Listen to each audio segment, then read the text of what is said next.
So in its production, to make a finished product, it has 4 processes, from cutting, sewing, finishing, inspecting. Okay? So for each process, for each type of product, it takes a certain number of hours. So for standard, it takes 2/3 of an hour for cutting and dyeing. For deluxe, it takes an hour. And then if you notice here, there's the maximum number of allowable hours. So I will not bore you with the details because there's a video already uploaded, so you just have to watch it. How to solve and find the optimal solution. And this is what we're looking for. So earlier, we don't know. So in the initial part, we don't know what the optimal profit is. Now, based on this problem alone, what do you think is the objective here? To maximize profit or to minimize cost? Look at the given values here. What do you think are we looking for here? Maximization of profit or minimization of cost? Oh guys, there are only 2 options, so you can guess.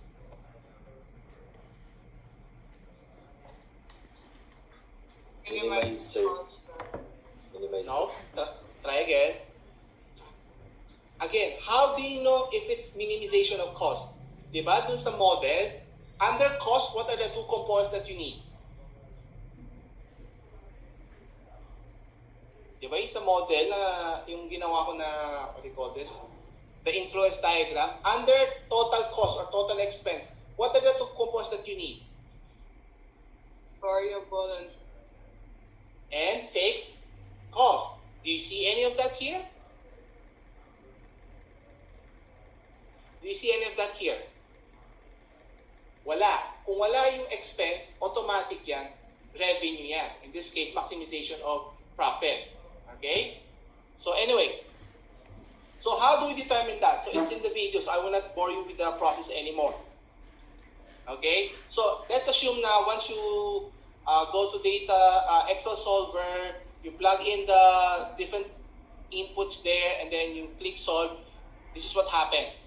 You produce 500 units or 540 units of standard bags, 252 units of deluxe bags, for a total profit of almost $8,000. Okay? That's the easy part. Okay? You can solve this like the group did. Yan yung initial model nyo. My question here is, how can we maximize our profit? Should it be higher or lower?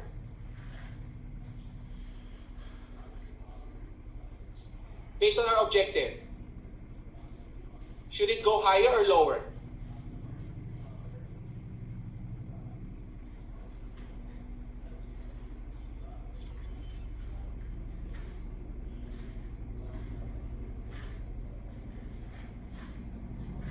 Simon, are we here? Yes, sir, I'm here. Oh, so what do you think? Based on the objective to maximize profit, should our profit be higher or lower based on our first scenario here? Higher. Higher. How much higher do you think? If I were to ask you, given the choice, you're the manager, you're the CEO, you're the president, how much higher should we aim? Maybe double. Double. Okay. So from 8,000, so what's your target? Around If we were to 16. 16,000. So how do we do that? So take note, the 7,000 or 8,000 baseline here is equivalent to 1.0 of your final grade. That's your starting point. That's not the end goal. That's just the starting point. Point of reference yan. So based on Simon, he says, we double it. So that's roughly around 16,000. So how do we reach the 16,000 threshold? Oh. And this is where the decision making comes in. How can we reach from 8,000 to 16,000? And you don't just magically change the figures and get the desired outcome. You have to justify it, like the group presented earlier. How are you going to achieve it? Or any ideas? What did the group did earlier? Okay, let's ask if you were listening.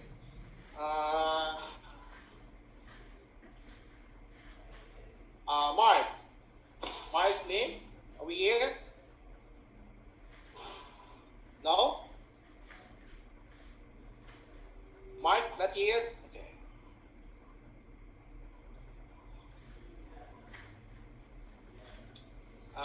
Franco, Kimpo, Yes, sir. Oh, so our goal here is to get a higher profit.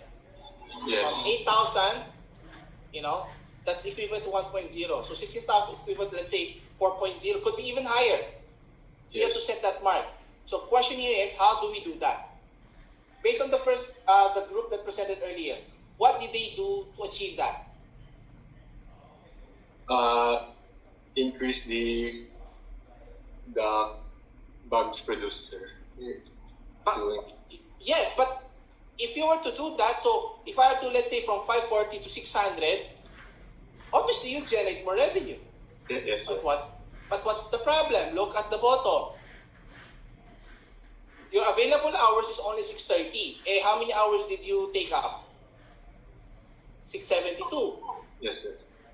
Oh. Sumobra ka. Saan mo kinuha yung oras?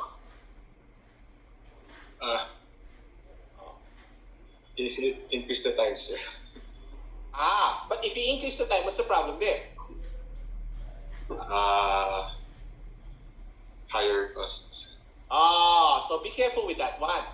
Madaling solution siya based on the problem, but it's not as easy as it looks. So say you have to hire more people, or say people, you have to pay overtime, which is more expensive. Yes, sir. Right? So be very careful with that notion.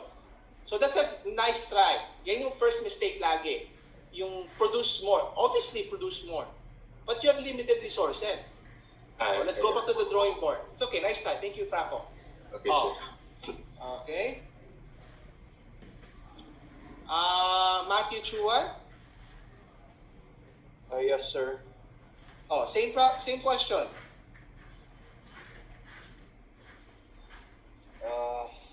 How do we increase our profit? So, batch produce is a good idea, but there are costs involved. So, you have to make do with what you have, technically.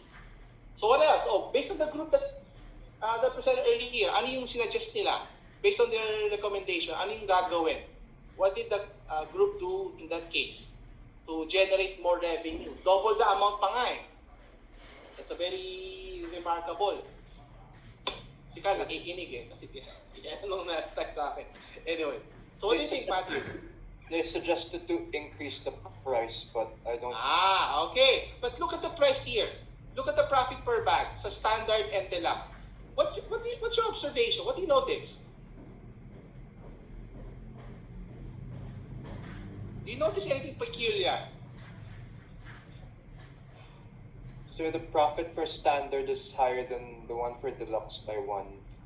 Which means, what does it tell you right away? See, we don't even know what does it look like, what its features are, and so forth. But looking at the profit per bag alone, what does it tell you already?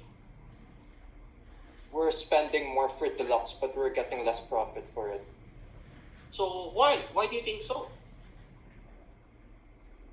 Because of the higher price. Higher price? Oh wait. No, look at the profit per bag alone. Without any other context, look at the price. Comparing standard bags to deluxe bags. What's your assumption?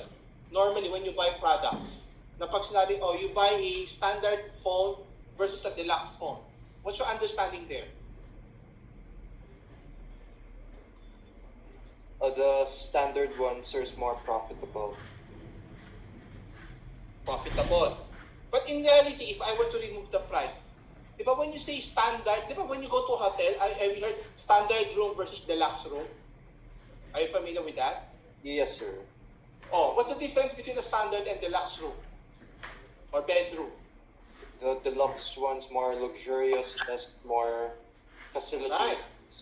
Yeah, so more amenities. But look at the price here. Kaya nga sabi ko, do you notice anything peculiar? Look at the price per profit per bag here.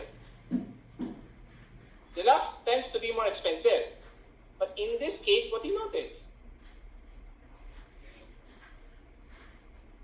They're profiting less. Less. So what does it tell you there? It's a hint, right? Based on the products that they're selling, their standard versus deluxe, what does it tell you there? That it's what?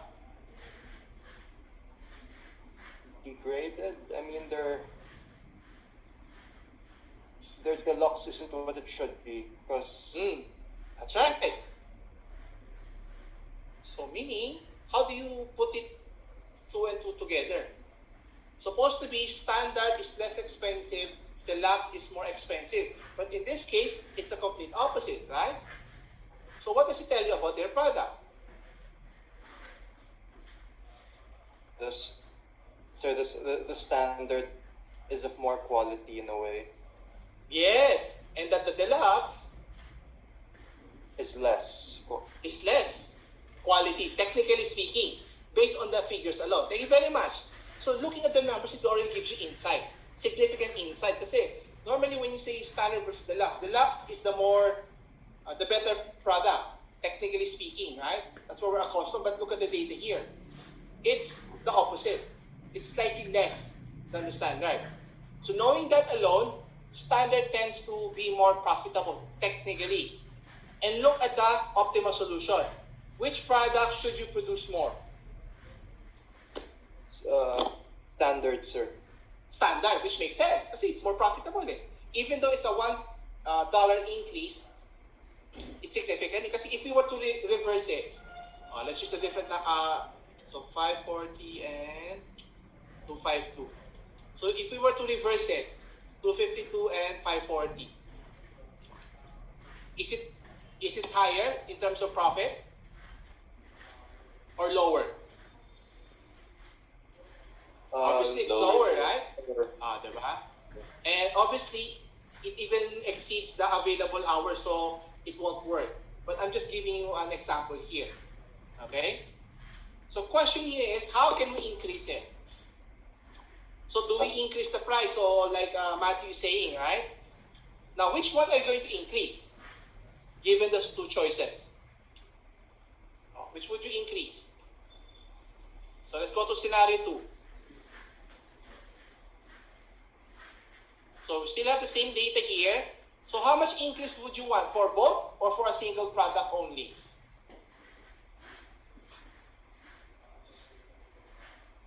For If a you're going to Increase yung standard, sir. standard, why? Kasi it's the better or it's the more sellable product. Technically, kasi it's more expensive, right? But let's assume na lang, that's correct. But how much higher are we going to sell it for? It's another key decision you have to make. Ang daling sabihin na let's make it to 11, 12, 13, 14, right? And that would increase the price. But you have to be very careful as well. Kaya ngayon analogy sa Apple ang ginagamit ko lagi. Kasi parang may law of diminishing return, if you're familiar with that. Are you familiar with that concept? Law of diminishing return? sir, the more you consume a product, the less satisfaction you get from it. Yes. What's a good example of that? Who likes takeout orders? Who likes takeout? Who orders takeout? Pizza, Shakey's. Have you tried that? Not yet. Simple naman siguro, nakapag-order na tayo, right? And if you notice, if you want to order a whole, pizza, diba, how many slices siya normally? 8, sir. How many? 8. Oh, if you're hungry, you eat 1, 2, 3, 4 slices, right? But what happens if you eat the 5th slice? What Lesser happens there? satisfaction than the first slice you ate, sir. The first 4, bakit? Kasi satisfy na yung hunger mo sa first part. And what if kung kumain ka pa ng pang-anim, the 6th slice, what will happen? You won't enjoy it anymore because you're full by now and your palate's used to it. I mean, And then, what if you were to eat, pinilit mo to eat a 7th slice, what will happen? wala na. Yeah, think of worst case scenario. Kung ikaw yung... Susuka ka, sir. Throw up. Beyond. Okay? Same goes with the pricing scheme. Up to a certain point, people will get fed up because it's too expensive. No one will buy your product. So how do you balance that? So that goes back to the question here. So how much increase are we talking about? Oh, give me a number.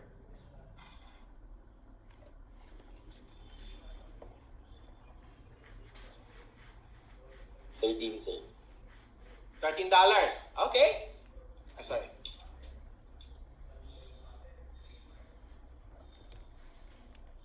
So this is scenario 2 now. Sorry. So scenario 2, this is 13. How about the deluxe? Is it still the same? Or can you increase the price as well? Or do you maintain it steady at this price? We maintain it steady since it's the more Oh, sige. the less profitable one. Let's go. Very good. That's a great insight. If you're going to increase price, you focus on one product alone, and you have to justify that. So let's assume na this is the no. If you notice here, simply increasing the price. Look at the outcome. What's the amount? How much is it? How much increase did we get from 7,600 or 8,000? It became 9 to 8. 9,000. Is it higher? Is it better? Yes, sir, pero it could be higher pa. I think. Could be higher. So you'll be tempted to do what? Increase the profit per bag again for the standard. And again, remember, always keep at the back of your mind the law of diminishing return. It will work up to a certain point. Kaya be very careful on when to increase the price. Okay? So if you were to increase it, let's say, make it 15, 17, 19. Take note, you've already all doubled your profit. Did it yield a better outcome? Yes, but did it achieve your goal? No, Were sir. you able to achieve 16,000? And do you think No. this is sustainable as a business? So be very careful. So let's take that into consideration. So let's make it, 13 pala kanina. Okay. So I'll copy that. Okay. So let's put it here. Sorry. Okay. So scenario 2 is now 9,000. So what do we do now? We still haven't reached the 10,000 mark, but we're getting closer. Sige, thank you very much. Let's ask someone else. Oh, Ben. I like your posing, ha? Ganda ng post ni Ben, eh. Mr. Garing, are we here? Ben Derek? Not here.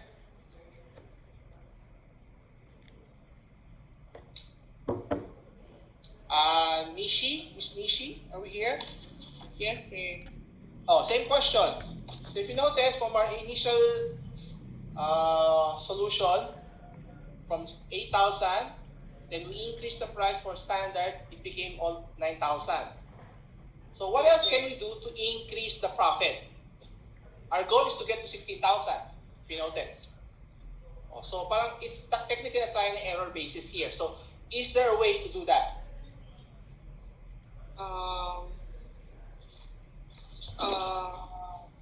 Okay. And the hint is already in the table. Nandito lang lahat yan. Like if you want to expand on it, you're allowed to. But I would highly suggest limit our scope muna dito sa table. Okay? Sa project nyo, you can expand it. But, for our purposes here, let's limit here. Nandito na lahat yung clues that you need eh. So, kanina sa inyo, you want to increase the quantity, which is reasonable, but be very careful yung expenses. And then, ang sinuggest niya, ni Matthew is regarding yung profit. Okay? It's another. Yes. So, na-increase natin. So, is there anything else that we can do to increase the profit? Sir, for the operations, can we do something about it? Oh, what about operations? Sige. Maybe maximize the hours used more than the availability. Let's take a look right now. Kasi for cutting and dyeing, it's maximized. So, nasagad natin. But for sewing, not so much. So, let's highlight that. So, out of 600 hours available, you only use 480. Meaning, there's an excess of how much? 120. 120. Oo. For finishing, walang problema. But for inspection and packaging, it's the same. May excess. Yes, which is sir. slightly smaller. That's a good insight. So again, analysis is key here. Look at the numbers. Okay. Yes. So given the two, sewing and inspecting, where do you think we should focus more? Um, maybe sewing, sir. Sewing, kasi mas malaking excess. Imagine mo, 120 hours, that's how many days? Yes, Right? sir. So question is, how do we do that? So that's a great suggestion. But how are you supposed to do that? Overtime. It's okay, Ben. Teka lang Ben, can you hear me? Okay. Kala ko, okay. But you can't use your audio? Anyway, try to, I'll ask you a question. Try to answer na lang Sige. Okay. Sige, go ahead, sorry. Nishi. Sir, maybe add the hours by overtime. But what's the problem with overtime? The salary. Ikaw. Yeah, but when you talk of overtime, how is it different from regular salary?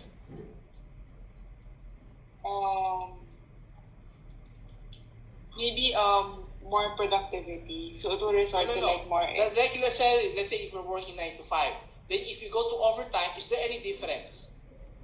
If I were to work 9 hours, 10 hours?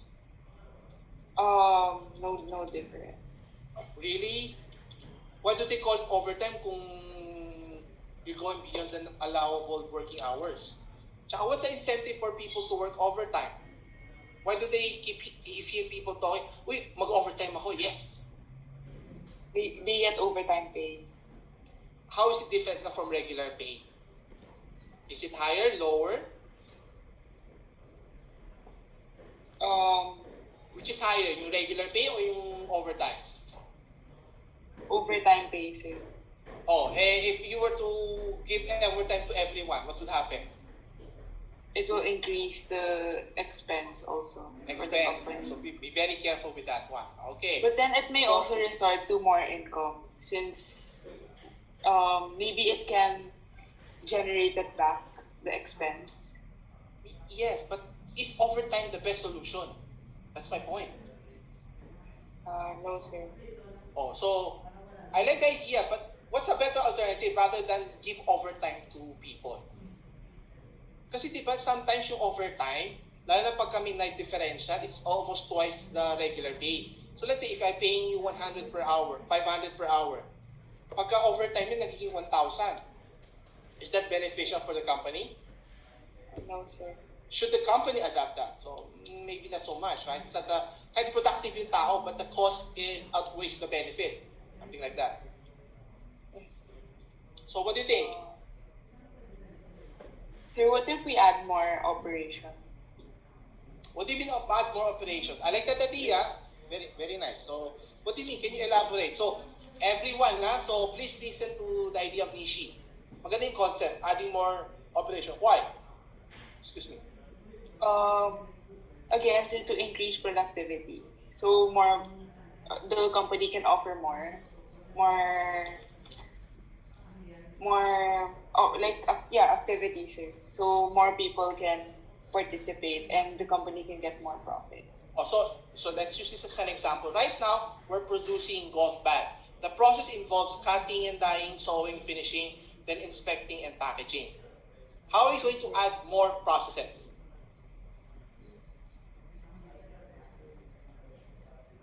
Diba right now, they have 4.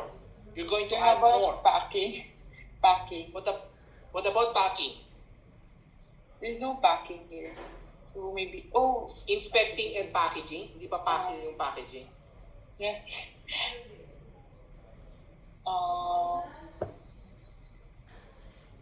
Sir, ang thankful na.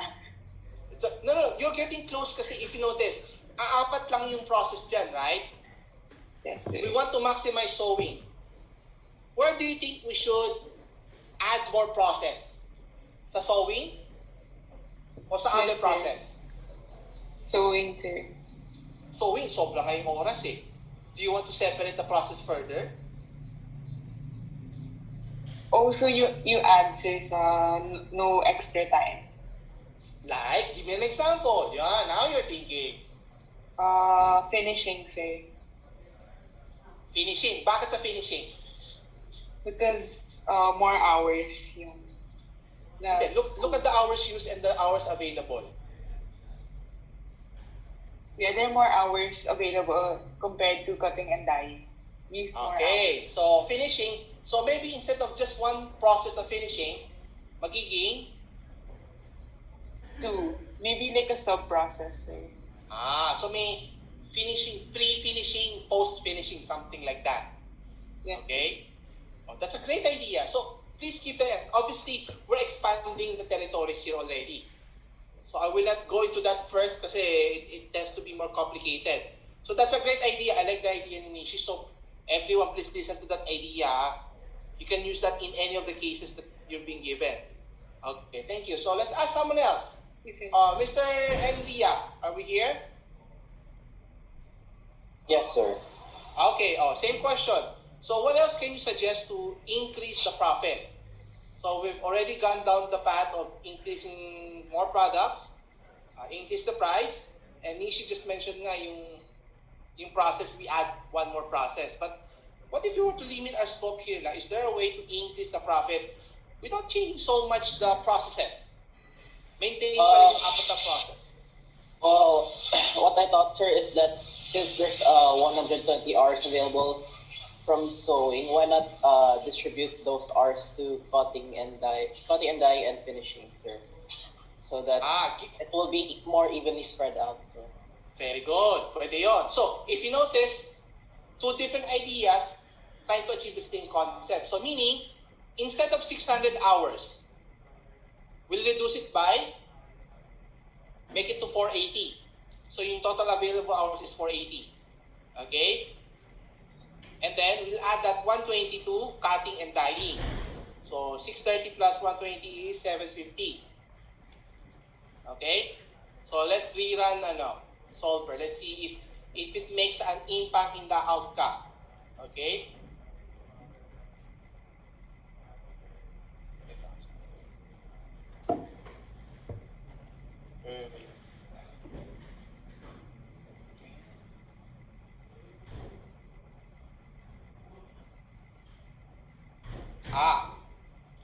So it's still the same outcome. Why? Take a look here. So I like the idea of Henry here, adding more available hours, but what's the problem? It now became it's underutilized.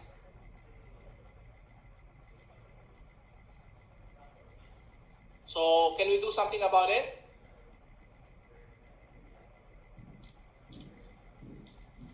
We'll put back 630. Okay.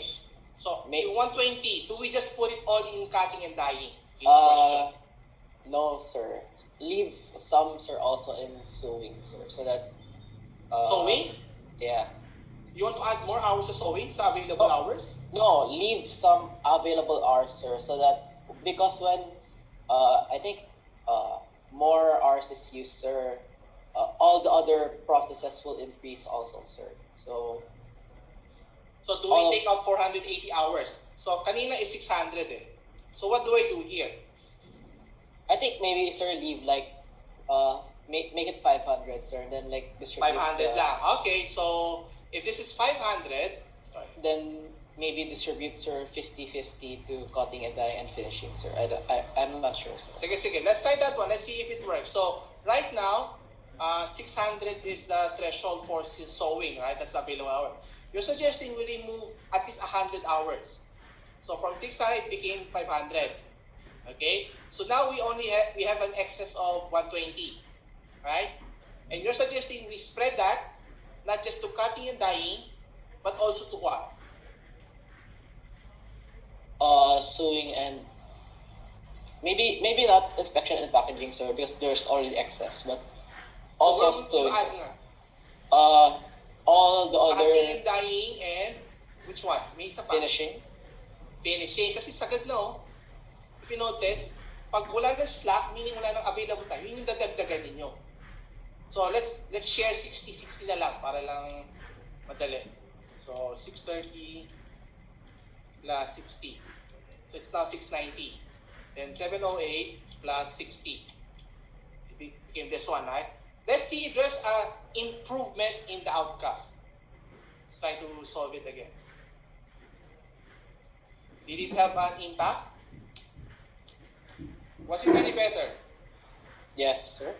It's better than what you started. But is it a significant outcome? Not really. Not really. So I'm not discounting this. So if you notice right now, I've given you 3 scenarios here. We started with 7,668. Okay? And then we were able to come up with 9,200. Okay? And then we come up with 8,200, which is all significantly better. But what was our ultimate goal? 16,000? 16,000. Okay? And that's the question I will be asking everyone. Whether you're presenting a case or when you submit your final paper. Is your goal to get a 1.0? If your goal is that, then you've done your job. But if your goal is to get 4.0, the 16,000 is the 4.0. And what if I were to tell you I can even exceed the 16,000 mark? Would you be surprised to be able to achieve that? Or is that something that you think it's possible? Possible, sir. Possible. And that's what I want everyone to understand. So don't limit yourself na double lang is enough. No. How about triple, quadruple, quintuple, di ba? So the limit is there's no limit. Okay? Yun yung key doon. Okay? Or anyone would like to try? Ano kayang magandang solution doon? Kasi parang ano yan eh, word problem in a sense, right? Scenario 3.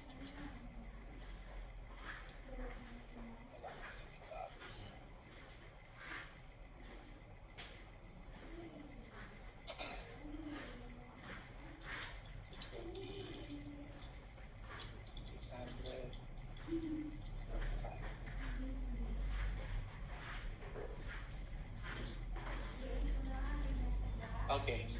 So who would like to try? What else can we do to improve the outcome that would get closer to 16,000? If you can do that in actual work, guys, I'm telling you, you will get a great job, a high-paying job at that. Kasi ito yung problem that every business is trying to solve. How do we achieve our objective? And this is something you can quantify. You can show it, you can see it, and try to understand it. Oh, who would like to try? Come on.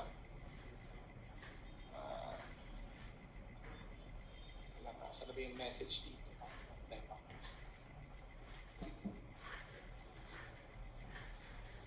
Chat. Chat.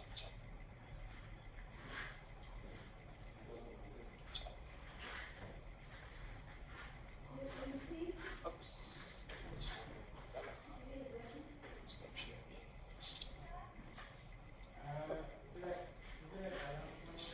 How can we improve the outcome? And reach 16,000. Oh, any ideas? So if you notice, we just only have 3 scenarios. We could have more pa at that actually. We could have multiple, but in reality, you want to narrow it down. Sir, may difference po ba if yung cutting and dyeing separate na siya na operation? Pwede. Like what Nishi was saying earlier. You could try and do that. So, hatiin mo yung process ng cutting and dyeing. Would it change the outcome? If you start there, why not separate the other processes also? Not just cutting and dyeing. Ano pa kaya dyan yung hint? Look at the numbers here. Saan dyan ang may sobra? Sewing and inspecting, right? So, yung may kailangang hatiin mo o yung walang oras, wala na sobrang oras? Or no more allowance? Yung wala ng oras, sir. Which is? Sino yung wala ng oras? Finishing and cutting and dyeing, sir. That's right. Kasi yun yung key parts eh. Wala ka ng time. What if kung baliktarin mo nga eh? Okay? So that's the key there. Okay, anyway. So, we'll continue our discussion here next week. Unless you have questions, guys. Okay, so before we conclude, time na pala, sorry. So just to clarify lang, regarding yung quiz 1 ninyo, did everyone was able to upload their, send their solutions sa part 2?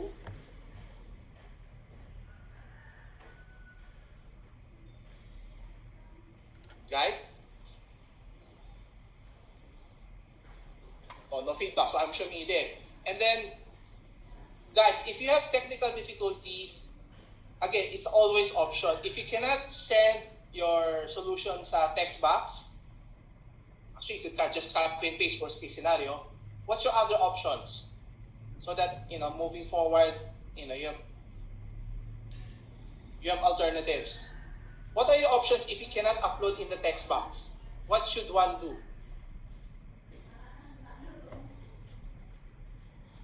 Anyone?